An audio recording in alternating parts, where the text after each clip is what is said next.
तो चलिए आज एक ऐसी कहानी सुनते हैं, एक मॉडर्न लोक कथा जो एक अंधेरी, तूफानी रात के डर को बिल्कुल असली बना देती है। और कहानी की शुरुआत ही होती है एक चेतावनी से, जो आगे होने वाली एक बहुत ही खौफनाक मुलाकात की जमीन तैयार करती है।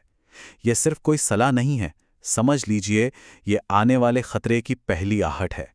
तो कहानी का पहला हिस्सा, अंधेरी रात की चेतावनी। यहीं पर हमारी मुलाकात होती है कहानी के मेन कैरेक्टर से, और उसे एक ऐसी सलाह मिलती है जो आगे की पूरी कहानी बदल देगी। तो मिलिए दीपक से। बेचारा ऑफिस से लेट निकला है, बाहर मूसलाधार बारिश हो रही है और उसकी बस एक ही जिद है कि किसी भी तरह घर पहुंचना है ताकि अगले दिन काम पर जा सके। एक आम इंसान की आम सी जरूरत, है ना? लेकिन ये रात आम नहीं थी। यहाँ कहानी का पहला टकराव किसी भूत प्रेत से नहीं है, बल्कि दो अलग-अलग सोच के बीच है। एक तरफ है पढ़ा लिखा मॉडर्न सोच वाला दीपक, जो इन सब बातों को अंधविश्वास मानता है, और दूसरी तरफ है नितिन अंकल, जो पुरानी लोक कथाओं और मान्यताओं में पूरा यकीन रखते हैं। तो सवाल ये उठता है कि ये छलावा आखिर है क्या चीज़? देखिए, यही हमारी कहानी का असली विलन है।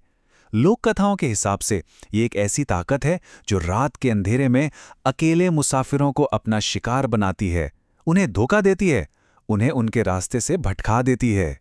अब मजे की बात यह है कि दीपक भले ही इन सब पर यकीन ना करता हो, फिर भी वो नितिन अंकल से एक सुरक्षा पोटली ले लेता है, बस उनका मन रखने के लिए। उसे क्या पता था कि ये छोटा सा फैसला आगे चल के उसकी जान बचाने वाला है। कभी-कभी आप जानते हैं, डर लॉजिक पर भारी पड़ ही जाता है।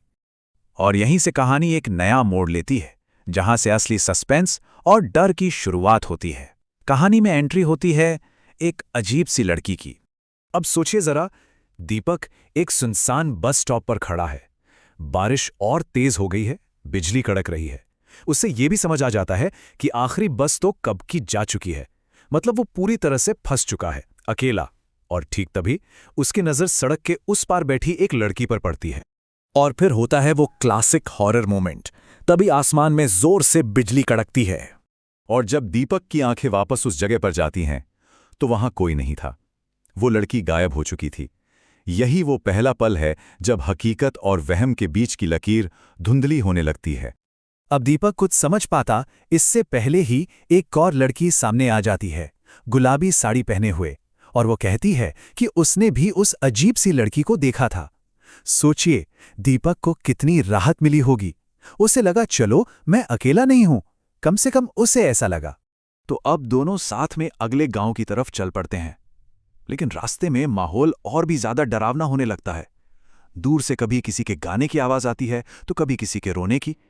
और सबसे अजीब बात, वो लड़की बिल्कुल शांत है, जैसे कुछ हो ही नहीं रहा। और अब हम पहुंचते हैं कहानी के क्लाइमैक्स पर, वो पल जब पर्दा उठता है और छलावे का असली खौफनाक चेहरा सामने आता है। और यहां दीपक शायद खुद को दिलासा देने के लिए या फिर थोड़ी हिम्मत दिखाने के लिए एक सवाल पूछता है। वो उस लड़की से पूछता है, ये छलावा दिखता कैसा है? और लड़की का जवाब कहानी का रुख ही बदल देता है। वो पलटकर कहती है, हाँ साहब जी, मैं छलावा ही तो हूं। बस इस एक लाइन के साथ कहानी का सारा डर हकीकत बन जाता है।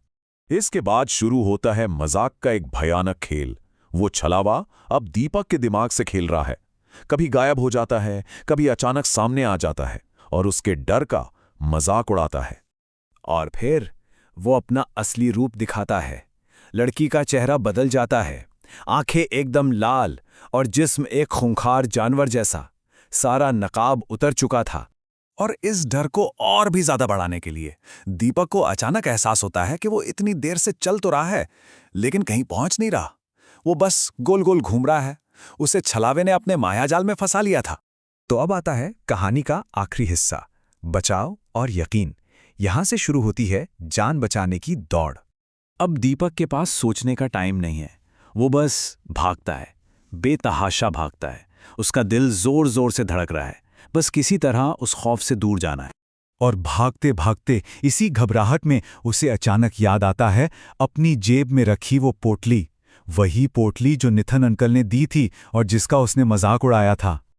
और पता नहीं कैसे, लेकिन जैसे ही उसका हाथ उस पोटली पर पड़ता है, वो छलावे के चंगुल से आजाद हो जाता है। वो उस भयानक सड़क से, उस मायाजाल से बाहर निकल आता है। और यहीं पर यह कहानी खत्म हो जाती है, लेकिन अपने पीछे एक बहुत बड़ा सवाल छोड़ जाती है। क्या दीपक सच में उस पोटली की वजह से बचा, या फिर ये सब कुछ उसके डरे हुए मन का वहम था जो उस अंधेरी तूफानी रात में पैदा हुआ? सोचने वाली बात है कि क्या ये अंधविश्वास था या कोई अनदेखी हकीकत।